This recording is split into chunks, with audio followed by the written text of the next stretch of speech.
Hello and welcome to Broadcasting Scotland with me, Patryk Witkowski. Today is a special episode as Linda has been at the International Press Institute World Congress in Bosnia, where she has managed to capture a long and in-depth discussion amongst journalists on reporting in Gaza. It gets intense and very in-depth in some moments, and we will be playing it at the end of this broadcast.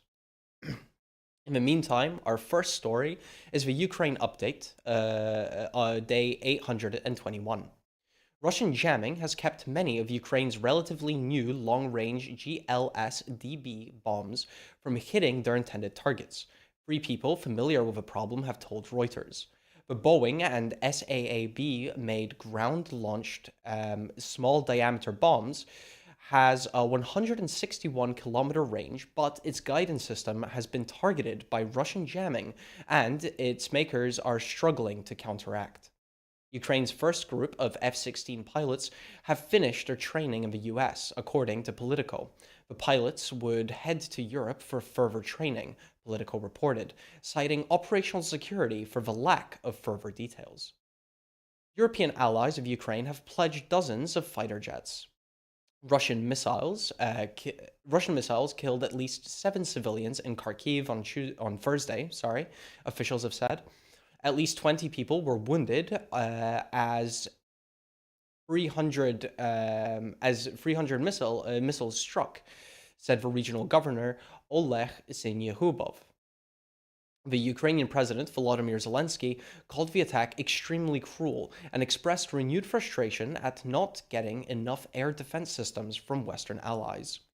In the US, the House Foreign Affairs Chairman, Michael McCaul, has told Joe Biden's Secretary of State, Antony Blinken, during a congressional hearing that the Biden administration needs to lift the ban on Ukraine's military firing US supplied weapons across the border into Russia, from where attacks on Ukraine are launched.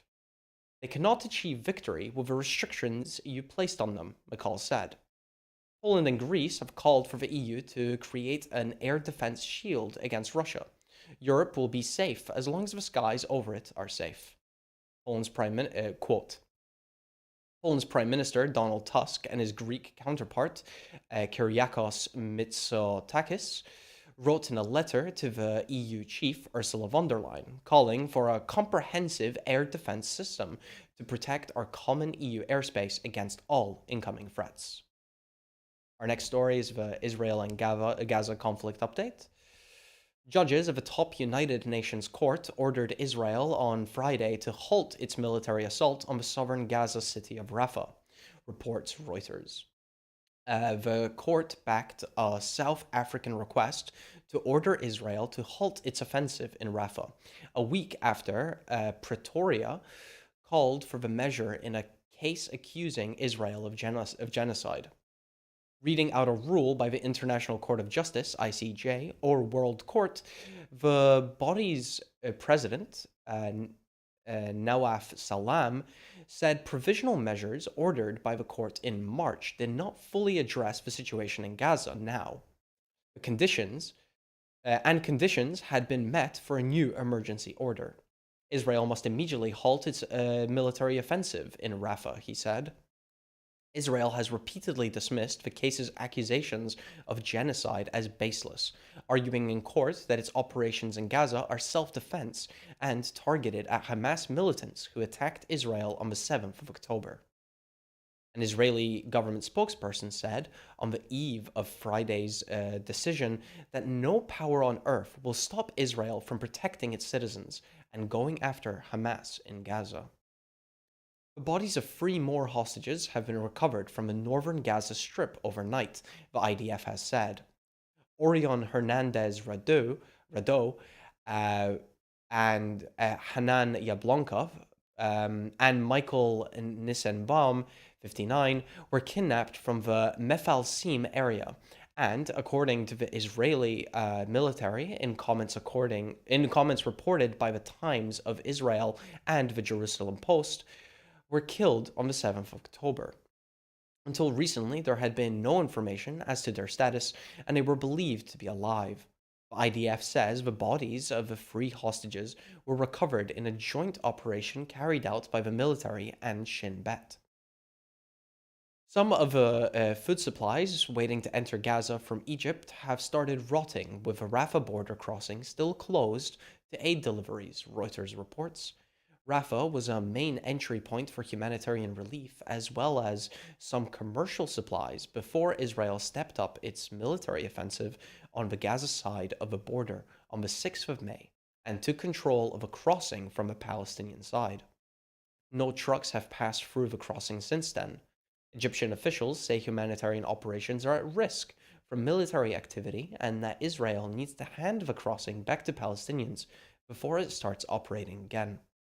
Israel and the United States have called on Egypt, which is also worried about the risk of Palestinians being displaced from Gaza, to allow the border to reopen. One truck driver, Mahmoud Hussein, said his goods had been loaded on his vehicle for a month, gradually spoiling in the sun. Some of the foodstuffs are being discarded, others sold off cheap.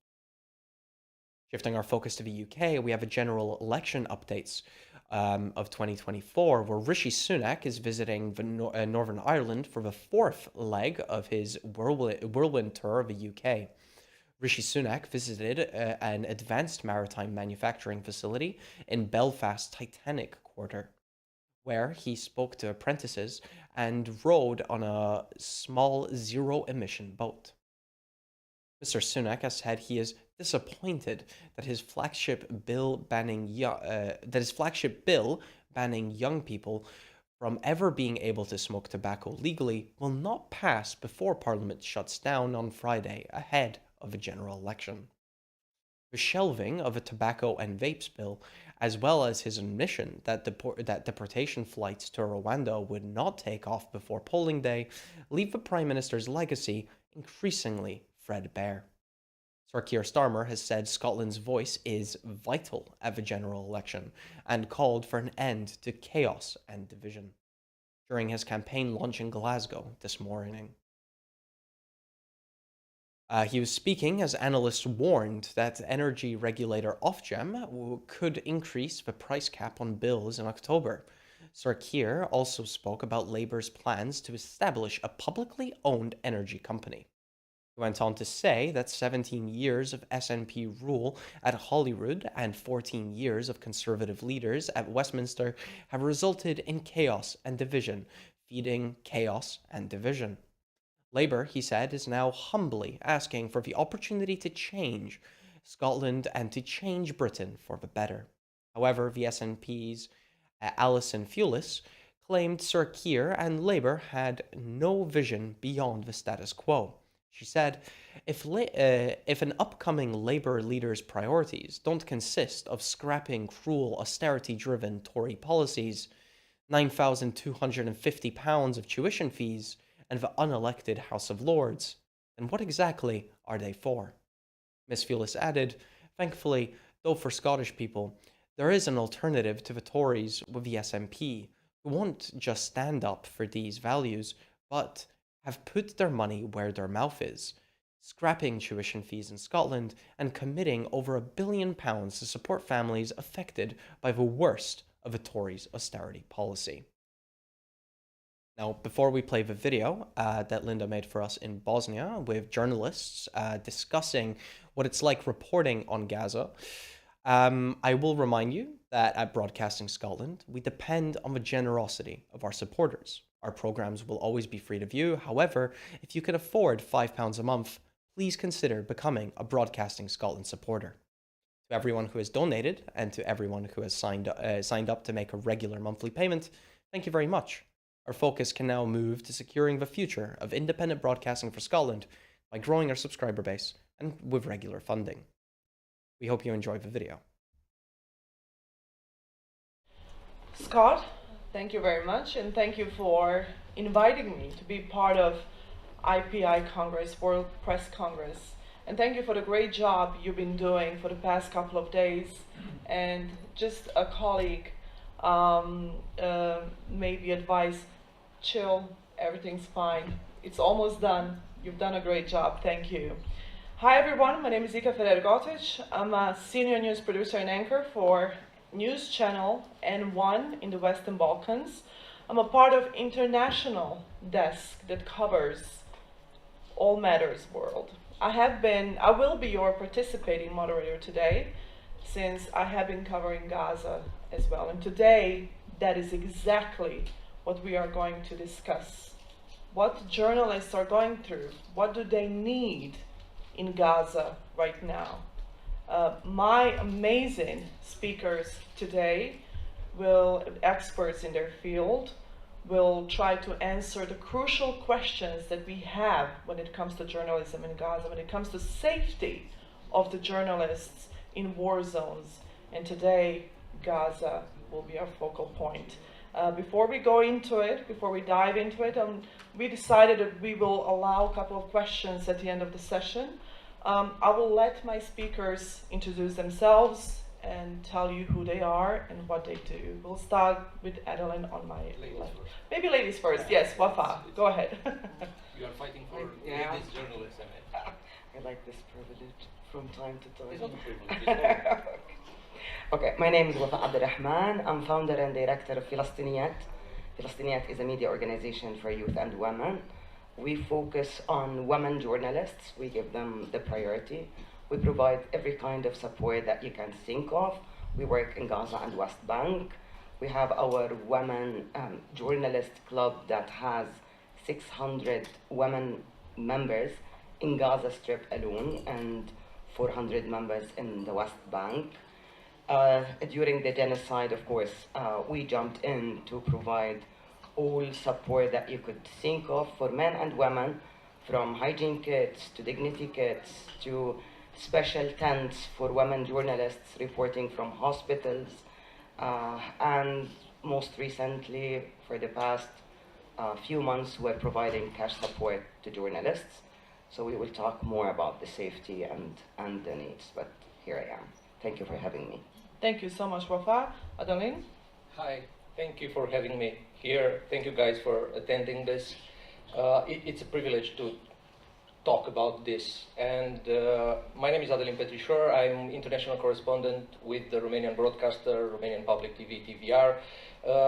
I hope I'm still a young adult. I have 40 years old. I'm 40 years old, and I'm covering wars since 20. My first war zone was Lebanon. I was covering this conflict from the south of Lebanon, and I was permanent correspondent in Israel and West Bank and Gaza in 2002, probably the bloodiest year of the second Intifada. I had privilege to talk with Yasser Arafat, to make interview with Yasser Arafat, and he was under the siege in Mukata headquarters. Also, I've met, Bibi Netanyahu, I met Ehud Olmert, I interviewed Ehud Barak, the most decorated Israeli general. I tried all the time to tell stories from both sides, and I hope I succeeded well. Thank you. Thank you, Adeline, very much. Simon, I will go to you now. Thank you very much. Also 40 years old, so We're all 40, and we like to say exactly. we're young. But So it's a 40 years old panel, but it's a very, very important issue. Thank you for inviting me. My name is Ayman Mhanna. I'm the director of the Samir Kassir Foundation. It's a press freedom and media development organization based in Beirut. We help with monitoring violations in Lebanon, Syria, Jordan, Palestine, providing safety support and safe hosting to journalists from across the MENA region, and we try to get involved in supporting independent media voices and helping them grow more sustainably and more safely also across the MENA region. thank you so much, Simon. We have Walid Batrawi, who couldn't join us today in person, but he's there. It's 6 a.m. in Toronto at the time, and I hope Walid is not you're okay with that, Walid. Good morning. Good morning. Good morning. Good morning. Yeah. Welcome to the panel. Taking into consideration my age, 55, I'm doing well. So compared to the younger panel members. Anyway, my name is Walid Batrawi. I'm an IPI board member. a journalist who has been working and covering Palestine. I'm Palestinian, of course, since 1991, since the war, the Iraq-U.S. war, or the U.S. invasion to Iraq in 1991. That's actually, I started on the 16th of January 1991 when it all started, and then over that period until now, I've been covering the West Bank and Gaza. I've been in Gaza on several occasions, during the first Israeli withdrawal, during the Oslo Agreement, when Arafat arrived. And recently I'm writing a book, and I realized that most of what I had written about was from Gaza and in Gaza, and that has disappeared, including some friends. I wouldn't say I'm so happy to be on that panel because the topic is very hard. And one thing related to security, I'm a hostile environment and security trainer, and my last training that I delivered was in Gaza as well. Thank you. Thank you so much, Walid. Thank you so much. We will go into it. I would like to introduce and do the opening remarks on what we are going to discuss here today. Just before the Congress opened, I had an interview with Scott Griffin, who is right there behind, and we spoke about what the biggest issue is for the journalists operating in war zones today, and that is the safety. A lot has changed. And first of all, we spoke about Sarajevo, Scott. We spoke about why Sarajevo, why Congress in Sarajevo. Sarajevo has a recent history of hostilities and of journalists being targeted. That was the first time probably that so openly journalists were targeted. They were legitimate targets, as they would say, legitimate targets. This is why Sarajevo is the perfect place to hold this Congress. So a lot has changed in the past 30 years. Safety of the journalists is no longer number one priority. And why is that so? We will discuss this today with the panelists. Over 100, last number was 114 journalists were killed, murdered in Gaza, Palestinian journalists. The little window that we have in what is going on in Gaza today, and with each journalist being killed in Gaza, we lose that little window of what is going in Gaza, in West Bank, what atrocities are being committed against civilian population. As well, we are losing because international journalists are not allowed to get in. Could have we done better? Should have we done better as international journalists? We will discuss that too. The ongoing war created a severe safety crisis for the journalists. That will be our focal point today. I would like to talk also about female journalists. Why aren't female journalists in the forefront when we discuss journalists and their safety? What is happening? What do they need? What can we give them? How can we tell their stories? What can we do as Western foreign media? And what can we do to protect them? Is it time that we tell the truth, what is going on? Or are we going to stay and keep the political correctness when it comes to killing journalists in Gaza? I'm done with the political correctness. I want to talk the truth today. Yeah. Wafa, I would like to start with you, and I would like to start with female journalists. We had an opportunity to listen to Yumna Saeed when she told her story as well. Let's open this session right now. Let's talk about the safety risks of Palestinian journalists who've been losing their family members and showing resilience in their reporting. They lose family members and they're back in the field because they need to tell what is going on. If they're not doing it, no one will know. Wafa. Talking safety nowadays in Gaza, it feels like a joke, and a joke that doesn't make you laugh. Because with with the helmets, with the vests, and everybody is talking about that. With the Israeli scale of war on Gaza, they're simply dropping 100 kilos of bombs. So what the vest and helmet will do, like this is the minimum that we can talk when it comes to safety. What's more important for me is the choices that the women journalists had to make at the beginning of the genocide.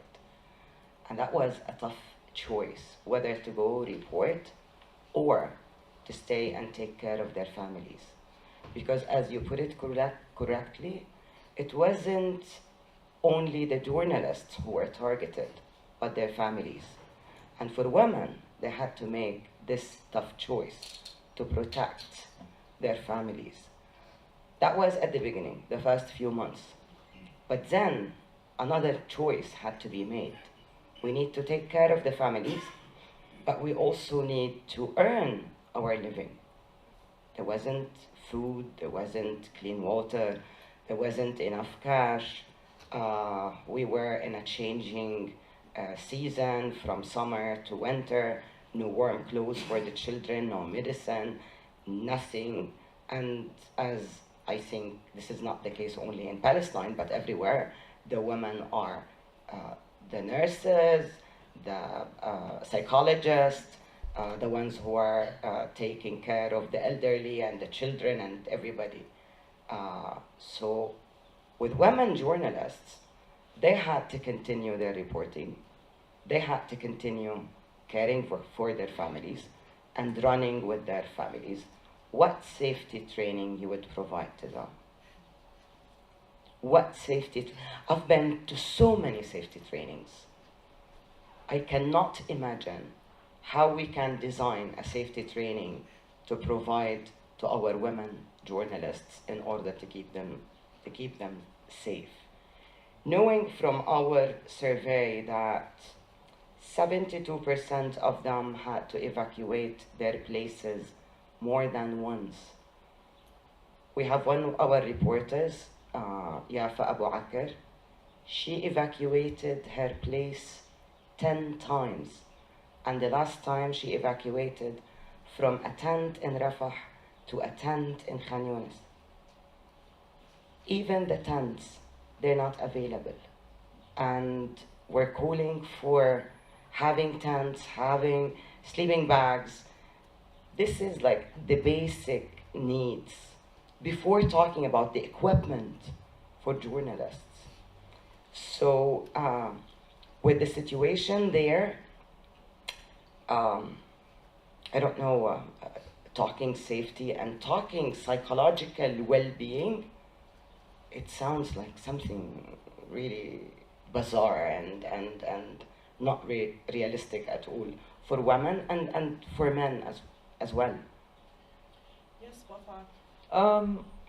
I saw an interview of Motaz lately on TRT. I think it was that interview, and you can see the impact of what that did to him. Have you guys noticed that, the impact where he says, "My only mission right now is not to live. I feel good. I have a survivor's guilt. My only mission right now is to sit here and tell you what's happening, because this is the only thing that's keeping me alive right now." And he's not in Gaza anymore. So the psychological burden that the journalists are bearing, it's unprecedented. It's unprecedented. We are going to talk about what is going on there exactly and what language we should use, Eamon, because we had a couple of meetings together before we sat here. We talked about the language that we are using. We talked about the international media, and this is why Adeline and me are here too. But Walid, I want to go to you right now. You said you lost friends, you lost colleagues as well. You've covered it. What do you think? What specific safety measures, just like Wafa said, what can we do? The helmet will not help a journalist to survive an airstrike. But what can we do? What safety measures can we implement? Organizations can implement. Can we pressure someone to do that? Who do we talk to make sure that the journalists are staying safe on the ground, at least if it's 0% now, at least to 2%, if we can even get it out there. Thank you. It's you know, I feel really ridiculous about my trainings that I have done in the Gaza Strip in front of all this massive killing of Palestinian journalists. We've been trying to provide them with safety strategies, equipment, of course, that is still not fully provided in the Gaza Strip, and is being a signal, actually. You know, some of the journalists that I had spoken to, they said we prefer not to wear the flak jacket and the helmet because this is actually identifying us among others, although the Israelis have other means to identify people and target them. Many of the journalists feel, yes, they are being targeted. It's that feeling of, you know, wherever you go, you feel that you are being targeted, you're being watched. Drones are 24 hours, 7 days, of course, you know. I've been in Gaza and I know what the sound of that drone means to you psychologically, because you can't see it, but you can hear it. And that's something, you know, like buzzing in your head 24 hours, 7 days a week. And you feel that everywhere you go, you're being watched and you're expecting the next strike. So what can we do? I think that against this massive catastrophe of journalists in the Gaza Strip, I think these meetings are very important. Us talking about what's going on is very important. Maybe we cannot reach out to Gaza. We cannot go into Gaza for the time being, but I encourage every journalist to go to Gaza when the borders are open. I also urge every journalist, every media institution to put pressure on the Israeli government with the cooperation of IPI, IFJ, Foreign Press Association in Israel and Palestine, to allow foreign journalists to get into Gaza, because that's how we can support Palestinian journalists who are working for 24 hours to provide a story. Now, I think the crucial thing is not to play safe in terms of editorial policies, not to have that political correctness. Statements that we issue should clearly focus on the suffering of Palestinian journalists and the targeting of Palestinian journalists, and not to go into political debates that would take us nowhere, because we want to be politically safe and try to balance and try to cover the story in a way that would please that side or that side. I think this is what we need in order to help our Palestinian colleagues in the Gaza Strip. And we only have the Palestinian colleagues to tell us the real story. If you would agree with me, probably the international media has made so many mistakes in the beginning of reporting with this. I can confirm it. I've seen it. I've heard it. I've been part of it, unfortunately. I've listened to it. What is political correctness? Where do we draw a line between objective reporting and where do we draw a line between fair reporting? Now, what Palestinian colleagues did in Gaza is just to tell us what was going on and what is going on. And why don't we believe them? Now, this is one of the questions. Amy, I want to go to you. It baffled me personally. This is, by the way, this is the participating moderator thing that I was talking about. What baffles me is when we see what's going on in the field from the Palestinian journalists, we have to question it 10 times before we publish it. And we say, all right, we geolocated it, we can trust it, we checked it. But then we hear the other side just throwing out a statement and it's right there in the media, taken as a fact. Why are we doing that? Even why are we doing that? What is that political correctness that we are sticking to and not believing those who are going through the worst atrocities of the 21st century? I mean, I wish I could answer this question. There is a cynical answer very often is the accent. Whenever you speak English without your native accent, you're suddenly more trustworthy in international media. Whereas when you don't pronounce things exactly as it is pronounced on the BBC or CNN, well, you're less credible. So I know it's a cynical answer, but it's part of it. And it's also related to decades of actually being part of the media game, understanding how it works, whereas when it comes to journalism that is coming from the region, I do not want to sound as if I'm bashing the victims, absolutely not, but the culture of good journalism is different in the sense that for many, many years, for decades, the most well-known and respected journalists were columnists and op-ed writers. The culture of reporting from the field was present, but at the same time, it would go through media outlets in our region that are completely owned by our local corrupt politicians or by political parties that have vested interests that are not about the truth, or regional networks in the region that also have their set of agenda. So this is what, although individual reporters could be doing fantastic work, but it would go through the filter of editing that is not as good.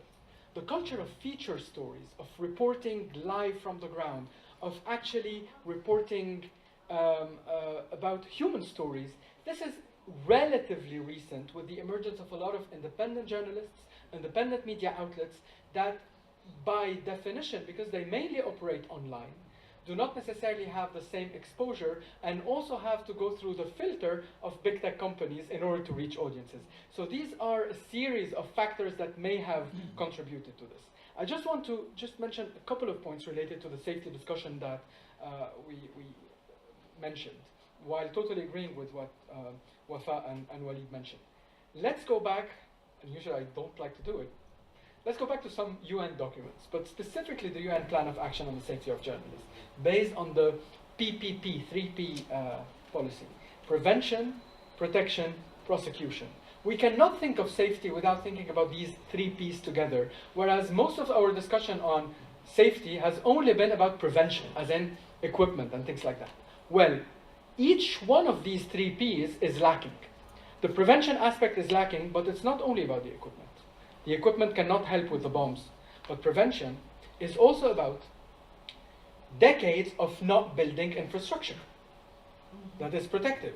And this is something that applies to Palestine, but also applies to Lebanon. Do you think that that's been done on purpose? In a way, yes. In a way, yes. And this is why, while expressing my full solidarity with the victims of the genocide in Palestine, I am not a big fan of the powerful political parties in Palestine and in Lebanon that missed a lot of opportunities to prepare the infrastructure of safety for civilians in general. And this is a point that we need to look at some point. The second element related to prevention is not related to those absolutely who are victims of attacks and who are at home, but at the same time some international media outlets working with freelance reporters on the ground, they also have responsibilities that haven't been fully fulfilled. When we move to protection, we're in Sarajevo. The concept of responsibility to protect R2P is extremely strong and actually was born because of the tragedy that unfolded in this place and also in Rwanda 30 years ago, and we're commemorating this. RIP R2P. It's been at least since the war in Syria, where atrocities against civilians and against journalists were on full display, and the world took a realpolitik decision not to implement R2P. So what happened in Syria starting 2011 is unfolding in its ugliest form today in the context of the war on Gaza, as the world has decided to abandon R2P, and it's practical. Are visas being produced? No. Visas are being produced kind of based on your connection with that media outlet, with that government. Where are all the big announcements that were made in New York 2023 World Press Freedom Day about the humanitarian visas of Germany, the Netherlands, Lithuania, Estonia? If not now, when? And finally, prosecution. If these crimes are not properly prosecuted, then the entire concept of safety would join R2P and RIP. R2P, RIP safety. Thank you. Thank you, Ayman. That was very strong. Thank you for that. I want to go to you, Adeline. And when it comes to persecution, it could take decades. Bosnia and Herzegovina is one of the biggest examples that it takes a long time to prosecute crimes. It takes a long time. It takes a lot of evidence. It's a very dreadful process. I've been in The Hague following Stanisic Simatovic verdicts. I've been through the court cases. It takes decades. Persecution when it comes to Gaza, especially at least since October 8th onwards, might take decades. But we are here to remember. We have to remember. We have to tell the stories. I want to go to you, and I want to go to the international media. What international media has been doing, and this is exactly how we started our discussion. What can we do? I heard a speech of Yubna Said. She's a Palestinian journalist hero, awarded hero, last night, rightfully so, where she said, everyone's talking about international journalists not being able to get into Gaza. But have you really tried? What have you done? Whom have you pressured to get in there? Whom have you spoken to? I don't want to be the defender of the Western media because I'm from the East part of the Europe. But Well, I'm Eastern I European think Well, the foreign media then. I think you are a little bit too harsh on international media. I just saw on CNN a couple of days ago a story about Palestinian detained in horrible condition in an Israeli hospital. I mean, I saw the same on BBC. I don't think you'll find on earth one decent journalist who doesn't want to go in Gaza yesterday. We tried. I tried. I was there for 2 times. I was there immediately after 7th of October. I made stories with people in Israel, with family of the hostages, with family of released hostages, with everyone there, and I tried to go in Gaza. It wasn't possible. Yeah, I tried even going there with the IDF embedded. Was it impossible because we are a small outlet? You'll say, hey, embedded is not so okay. Yes, it's not. But you have boots on the ground. You can smell the death. You can see at least the destruction. And it's pretty much more than nothing. We tried this. I made an interview with the Israeli ambassador on our news channel asking, hey, how come we cannot go there? And the answer was like, for your safety. I covered Syria. You can judge, but I don't blame international media. I mean, I think we are too harsh on them. This debate is great, but I think would have been even better with an Israeli journalist there. I mean, I have connection in Palestine, in Israel. I was based there. I know a lot of Israeli journalists pissed off because they cannot cover Gaza. I mean, I understand their passion because they are involved. But us, international journalists, I think we should listen both sides and judge with the same measurement. At least TVR tried to do this. I mean, we had stories from Gaza. We have a kind of Romanian community there. It's a small one. Mixed marriages. And during communist time, during Ceausescu, a lot of Palestinians used to come in Romania for universities. And it's easy to find a Palestinian in Gaza speaking Romanian. And we made stories by phone, using WhatsApp, using these guys. our government succeeded to pull out a couple of hundreds of Romanians, Palestinian Romanians, you understand me. And we made story with these guys. We tried, but we are journalists. We can talk about this, and we are doing this. We can make stories about this, and we are making stories, and we are eager to go there. But tell me, what should I do more? That's my question. That's exactly my I'm a journalist. question. I can But put question I also. will have to disagree with you. I think Please. international media has done tremendous mistakes in the beginning of the war, of the attacks on Gaza. Tremendous mistakes. And it was, this is what's going on, no one has to go there. I know I've been there. Papa, you want to say something? Yes, yes. Actually, And I understand. TVR is probably one of the rare media, and one is one of them too. We try too. we're not talking about one media outlet or Yes, two we are media talking outlets. about the Excuse me. global. Exactly. I really didn't want to go into blaming the international media today, but you're putting me in this position. No, you did nothing. Compared to a genocide that is happening, you did nothing. In the contrary, with the reporting at the beginning, the way the biases were in the media were actually, we thought the media was complicit with the genocide. I watched CNN, I watched BBC, I watched Talk TV, the way they were covering Gaza. It was worse than the Israeli media covers Gaza. You say you were in Israel interviewing the hostages and the released hostages. You couldn't get into Gaza. You could have got to the West Bank and asked us, the people in the West Bank who are originally from Gaza, what is happening. And I'm not here to judge you personally, because this is not a personal thing. No, it's about the responsibility of the media. It's what the media has done. It's what the media has portrayed the Palestinians. We were seen at the beginning as the terrorists, the savages, the rapists, and we had to defend ourselves against the claims of Israel that was repeated in the international media. This is first. And second, and this didn't happen in any conflict in the world. We had to prove that the bombs kill us, truly kill us. And this is not an act.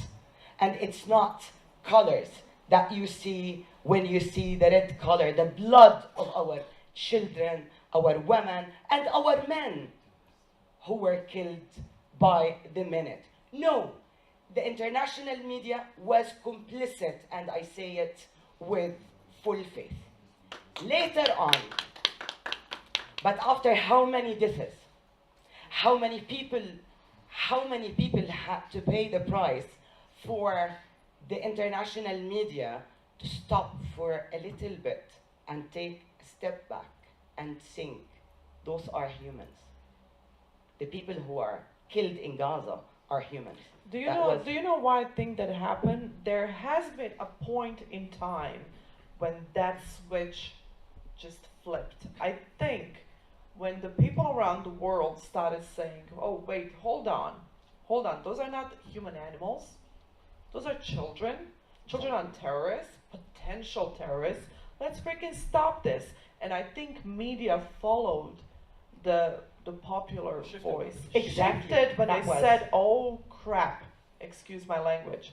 I think we need to stop and we need to start reporting what's going on. And still, I still believe it is not fair reporting. I still believe that trying to mitigate the situation, okay, we'll give a story about Palestinians, but let's give 3 stories about this. Exactly. It's still The not proportion. right. And there is another thing that is very important concerning the balanced reporting. There is no balanced reporting when Exactly. you're reporting genocide.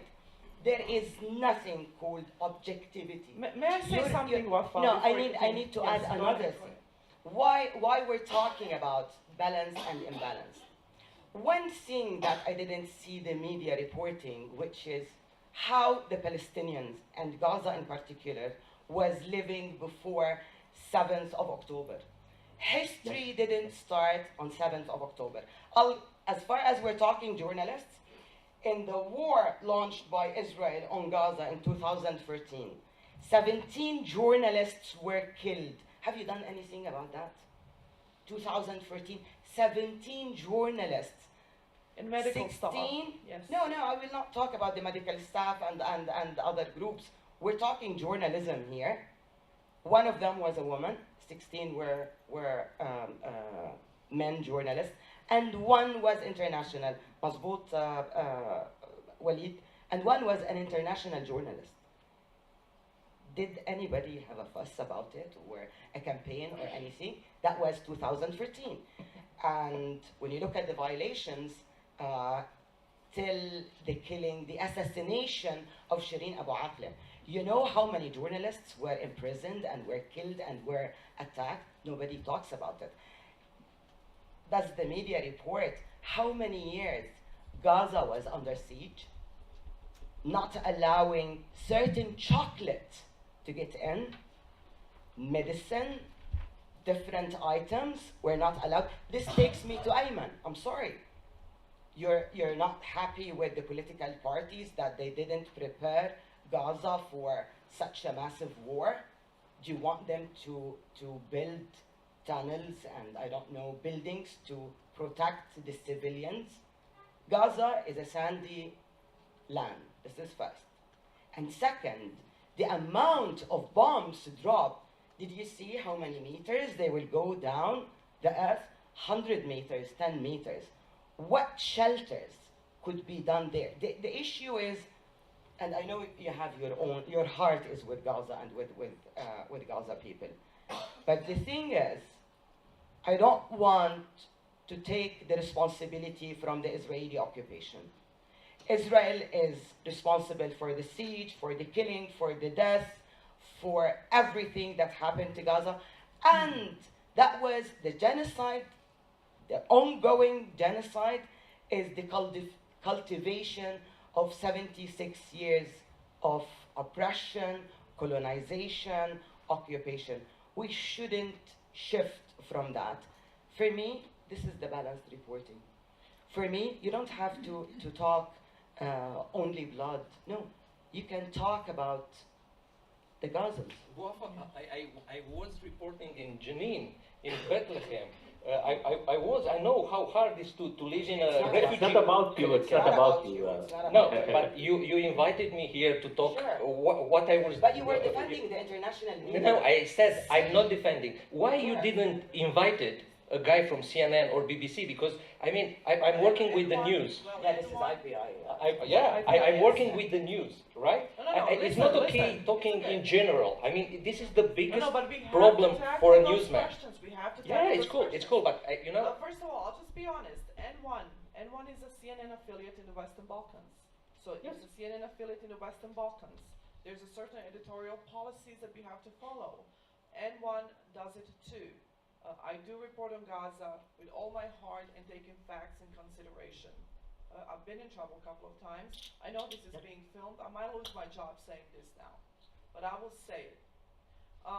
Before I go to Walid, before I go to Ayman, and Adli, I'm going back to you. I will just say one thing. I want to reflect on what Wafa just said, taking in consideration Bosnian war.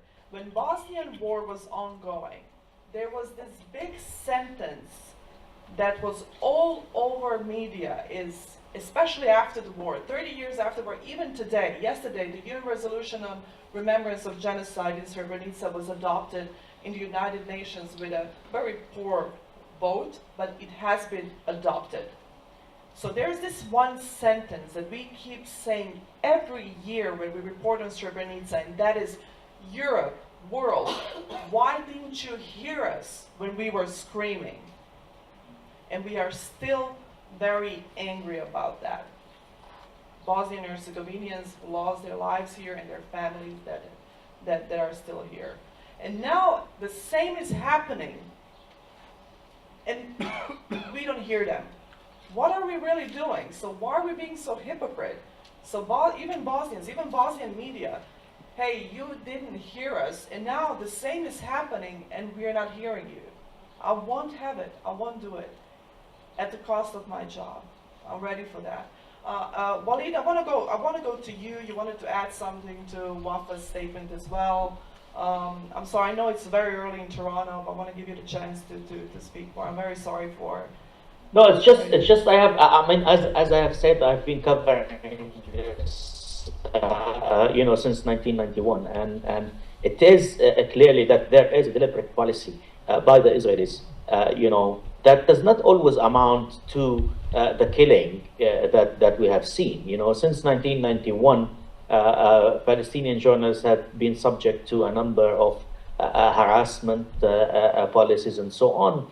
One of them is movement restriction, in the West Bank, and I was one of the luckiest, actually, Palestinian journalists, because I am sitting on IPI board, because I work for international media and so on, to be able to go down to Gaza. Almost zero Palestinian journalists are, even before October 7th, were allowed to go into Gaza. I was born in Jerusalem, and I'm not allowed to go to Jerusalem unless I have a permit from the Israeli authorities. I'm not trying to make it personal, but imagine a journalist not being able to go to do work in Jerusalem, for example. Only few members of the Palestinian media, especially those working for international organizations, are allowed into Jerusalem. In 2002, before 2002, those working for international media were granted the Israeli government press card, which is the kind of, the holiest, I would say, card that a journalist can maintain and obtain in the West Bank, that would allow them to go and show at checkpoints and so on. But since then, Palestinian journalists have not been granted these press cards. IFJ press cards, the red one that is recognized all over the world, is not being recognized by the Israeli army at checkpoints. If they see it, they just look at it and make fun of it and throw it in your face. So that's not only about October 7th. And is to sit on the panel while we're talking about Palestinian journalists and the death and the killing and the murder of Palestinian journalists in the Gaza Strip. That needs to stop. This kind of, we're trying to be politically correct. In addition to that, I think which missed my mind at the beginning of this session, is that the immunity that is being given to those murderers, not only in Israel, but also all around the world. The cases that have been before in the West Bank and no punishment, with Shireen Abu Akleh, all investigations, the US investigation has named the Israeli officer who shot her. Did we see anything done by the Israeli government, by the international community against this particular soldier who just pinpointed and killed her just in the neck? So that's the kind of, punishment is very important. I think we should not provide immunity to anyone. And persecution, like you said, Ayman. I wanna go to you, Ayman, as well. You wanted to relate to Wafa's statement as well. I'm gonna give you the opportunity. We have 7 more minutes. We might take maybe 1 or 2 questions at the end, but we will have to wrap up slowly. I will have to go back to the discussion related to international media coverage. Yes, there was something that has changed late when public opinion is clearly changing. But what hasn't changed, unfortunately, is language. And we go back to what we were discussing at the beginning. There are thousands of very good initiatives on social media that call themselves language correction initiatives. Palestinians are dead, Israelis are killed. Palestinians are are asked to move instead of forced to move or displaced. Passive tense, specifically when we speak about the Palestinian victims, as if something happened, a force of nature forced them to do something, whereas There is an active tense when we talk about the other victims. So yes, there is a shift in coverage, and there are definitely stories that wouldn't have been covered in the past, but still, there is something insidious that is continuing in the coverage that always kind of turns the Palestinian tragedy into something that just fell upon them rather than a direct consequence of criminal war crimes, direct war crimes. So this is something really major. So yes, there was a shift, and this shift is welcome, but this shift is not enough. However, I know I'm maybe diverting, but I cannot reach the end of the session without mentioning it. My fear is almost existential, related to what will happen in the future. What we are looking at is a situation where a lot of that is putting organizations that are based on human rights, purely on human rights, organizations like mine that fully support what the ICC Prosecutor General is asking for, and every single commitment to human rights, we are in trouble, existential trouble. And it has nothing to do with funding. It has to do with the fact that we have to justify ourselves for using the two words human rights when we speak with our own community. Given what is happening in Gaza today, it's as if human rights has become a toxic phrase, given the fact that countries that pretend to be supporters of human rights have clearly abandoned the cause. Absolutely. So I need to justify myself to my parents, to my friends, to say, I work for a human rights organization, as if it's a joke. It's not a joke. At the same time, when we speak with our partners that have historically supported us in the West, some of them are, of course, very supportive. But we're also seeing electorally what is shifting. We've seen the elections in the Netherlands, seen the elections in Slovakia, in Italy. We're seeing what will happen on June the 9th in the EU Parliament election, with the rise of the AfD in Germany, with the rise of the Rassemblement National we've seen Portugal, one of the countries that have nothing had. UK might be different electorally speaking, but it's a different story. The far right in Portugal, for sake, the United States in November. So even from a perspective of not only funding, public discourse, we're finding ourselves the new orphans, because those who pretend to support Gaza, those who pretend to support the Palestinian people, also most of them in our part of the world have the most dismal human rights record towards their own population, with hundreds of people killed in their own prisons. Syria, Iran. So who will be now giving lessons on human rights? So can we imagine the situation that we are heading into, like surviving 2024, in 2025, when there will be no prosecution for the war crimes in Gaza and the genocide in Gaza, where at the same time elections will bring to power people in the EU and in the United States and elsewhere who are actually totally okay with what is happening in Gaza, and at the same time have zero commitment to human rights all over the world and to independent media all over the world. And at the same time, as a reaction to the genocide, we'll have in our part of the world the most anti-democratic, anti-human rights parties and militias rise even further to power. That's contemplate what we're heading into. And the role of meetings like this one is to reflect beyond panels to strategies of solidarity and survival. Otherwise, we will all be in very different situations that would make the next war on Gaza, unfortunately, or on Palestine, or on southern Lebanon, or whatever Assad will do, even harder to document when local human rights organizations are weakened. Let's see how much we can push it, right? Adam, I'm going to give you a chance to, yes, go You ahead. invited me to talk on my behalf. I mean, I was talking about what my station did and what I did. And we are talking about journalists in Gaza.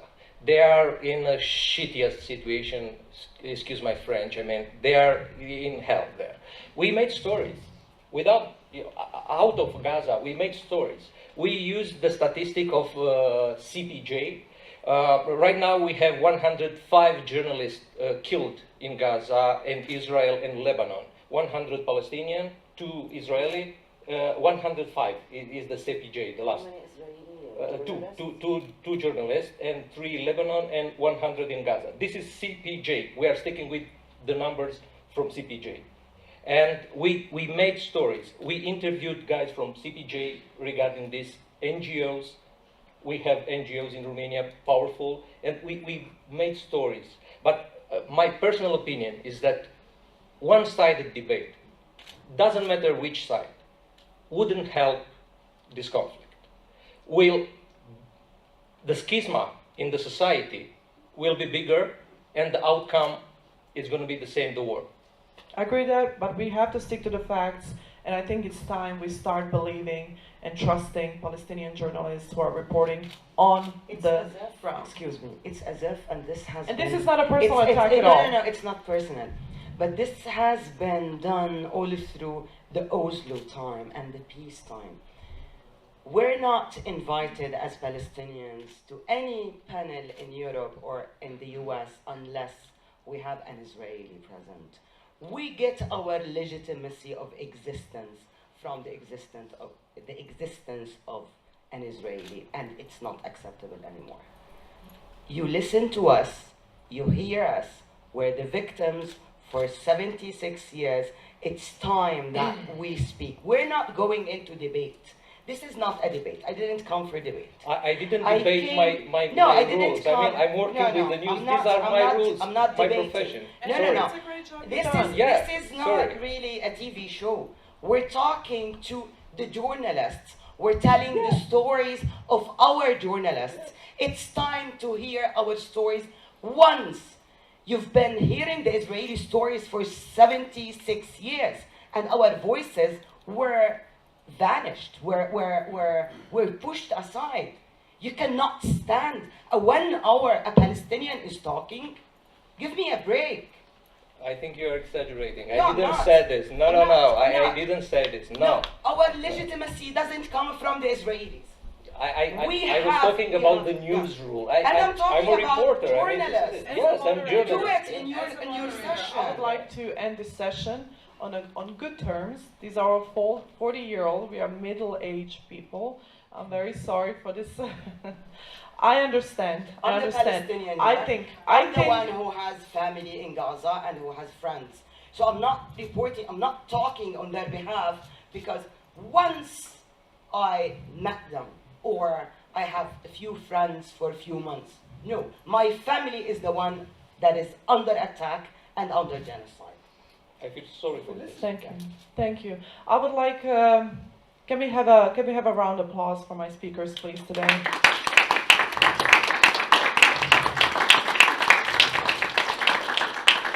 Unfortunately, we won't have any time for questions. Scott is looking at me nervously for the past 7 minutes. Walid, Ayman, Wafa, Adeline, Amika, thank you so much for being here.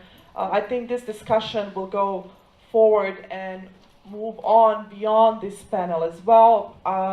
We will set something up and invite everyone. Thank you so much for being here. Thank you. Thank you. Thank you, everyone. Yep.